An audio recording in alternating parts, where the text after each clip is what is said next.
Over the last week I've been using the LG G6 as my main phone. Today I decided to talk about the specifications of the phone and review them to let people know if it's worth buying. This is the LG G6 specs video. Hello everybody, my name is Matt and this is Real World Review. What I'm going to do is go over the specs of the phone, and at the end I will score the phone based on my personal experiences as a user and a cell phone repairman. If you have any questions, leave them in the comment section or on Twitter at MattofRWR. Let's get started. To start, our first category is the outside hardware. Let's start with that interesting display. The display is a 5.7-inch full-vision IPS LCD.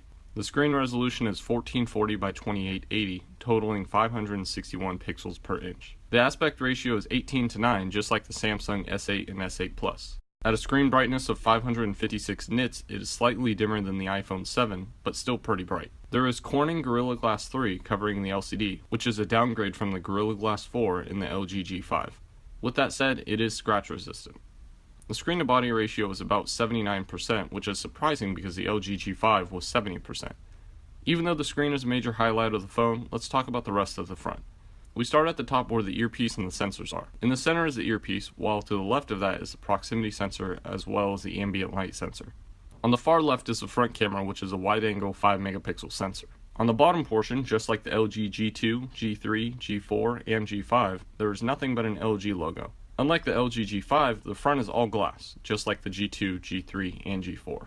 Moving on to the frame. On the bottom there is a 3-slot loudspeaker, USB-C 3.0 port, antenna line, and a microphone used for calls.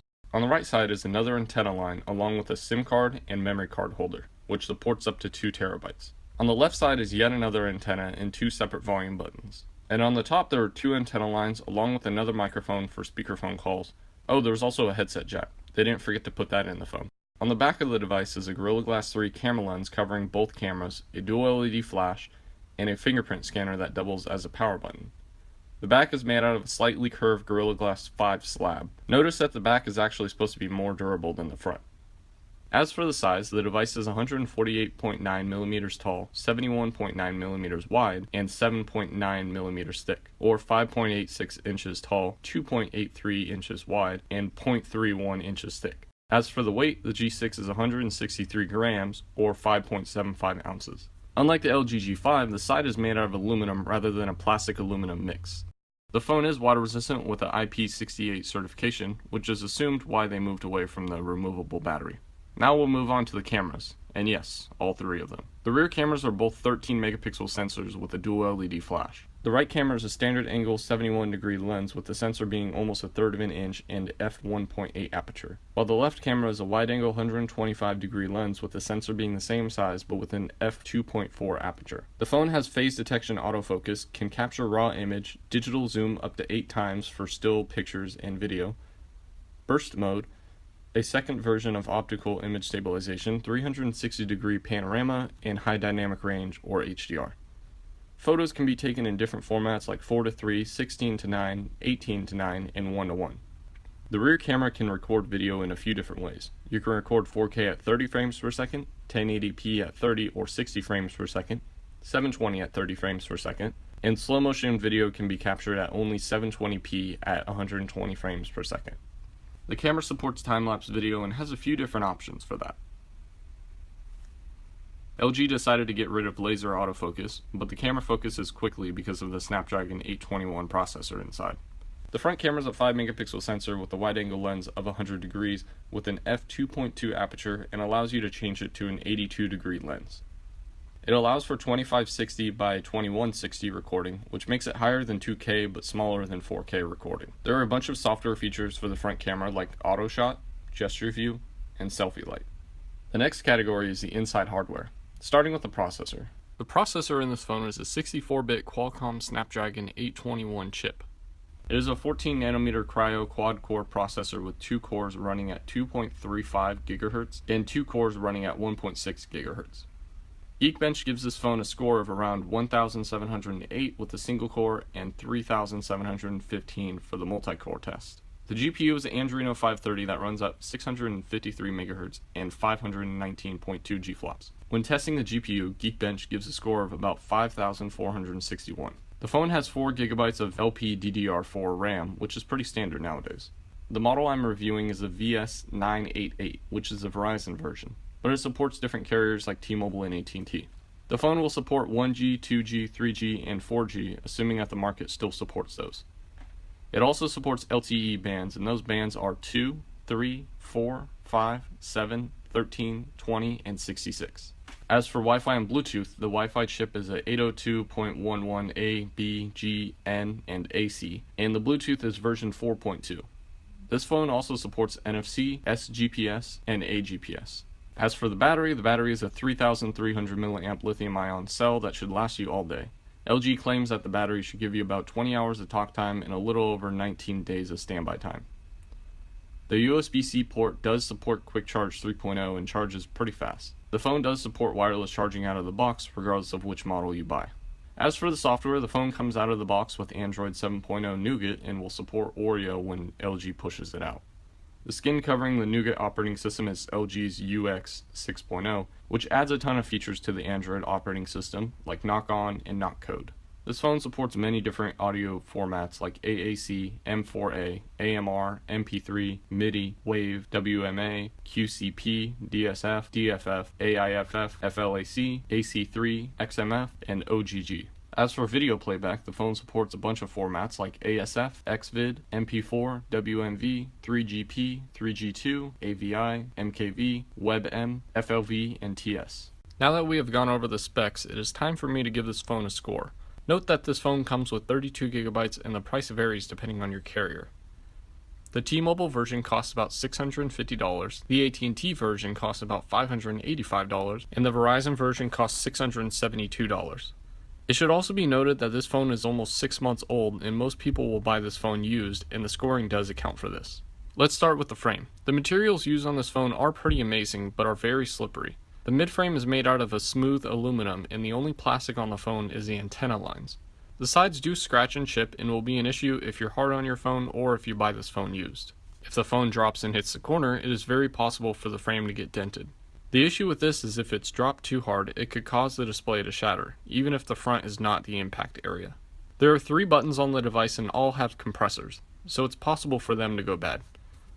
There is a rubber seal around the SIM card tray along with the charging port and the headset jack, so water resistance should keep up as long as the back is never removed. The back is Gorilla Glass 5, but I've already replaced one for a customer before, so you should still be careful. You should also be careful with the screen and the camera lens, which are both Gorilla Glass 3. The front glass does break, and I actually replaced one on the same day I was filming this video. The screen is glued on to the front of the phone to make sure liquid does not get in through the front. The metal is pretty strong, so there shouldn't be any issues with bending. There is still a headset jack on the top, which is nice to have. I feel like people got used to the headset jack being on the bottom, so coming from a phone like a LG G4 might be a little weird. This slippery phone has a very premium and reliable build, and deserves an 8.5 out of 10 for the outside hardware. Next is the screen. LG decided to cut the corners on the screen, along with make the screen a lot bigger, all without ruining the footprint of the phone. When LG released the LG G3, some people were disappointed in the size difference when moving from the G2. It was an odd change and should have been treated with a large and small model, just like what Samsung and Apple are doing with their flagships now. They corrected the issue by making the LG G3, G4, and G5 pretty much the same size, along with the LG G6. This 5.8-inch screen in the LG G6 makes an LCD look a lot nicer than it should. It is something that pictures and videos can't explain, and the only corners that LG cut were in the design, rather than the materials that they used to make it. This 2K screen deserves a solid 8 out of 10. Next is the inside hardware. When LG dropped the battery on the G5 to 2700 mAh, there were quite a few complaints. This time LG gave the G6 a 3300 mAh battery, which is an 18% increase from the G5, but a 9% increase from the 3000 mAh G4 battery. The processor was only slightly upgraded. LG went from a Snapdragon 820 to an 821. Geekbench only shows a 50-point bump to single-core score and a 7-point bump to the multi-core score. The operating system does seem optimized better on the G6 than the G5, so I wouldn't rely heavily on Geekbench scores.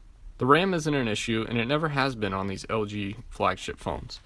The phone does overheat. After a couple minutes of streaming video and going through social media apps, the phone does start to become less pleasant to hold. A case should help this issue and is always something I recommend. Although everything has been made better on the inside, I still believe the phone receives an 8 out of 10. Next is the camera. Well, the cameras. The standard back camera is pretty nice and records 4K at 30 frames per second and 1080 at 60 frames per second, so there's no issue with video recording. Optical image stabilization helps out if you can't keep your hands too stable. The only issue I ran into is that the Snapchat pictures and videos don't come out looking as nice as the iOS devices. The wide-angle lens is still in beta form because it still looks like a fisheye lens, rather than grabbing more of the image. The wide-angle lens has been upgraded from the LG G5, but not by a lot. The front camera works fine and has a wider angle than the standard back camera, so that's worth something. At 5 megapixels, the picture will look good as long as you give it the right lighting. There's a lot of options for these cameras, but the camera isn't perfect yet, so it earns a 9 out of 10. As usual, the software is part of the gray area. Software can change at any second, and actually did while I was using this phone. The phone comes with Android 7.0 Nougat, which is reasonable. Android Oreo, even 6 months later, is still not a streamlined operating system, so this shouldn't be an issue. My concern would be that the processor is made for 7.0, but what about Android P or Q when they come out? Other than that, I have no issues. I went through the operating system and didn't find a setting that was missing in the phone that I needed, so that's definitely a good thing. Since software changes and can be modified, it won't go into the final score, but I'll still score it an 8 out of 10. The last score always seems to be the most important thing to my customers, and that is whether or not the phone is future-proof.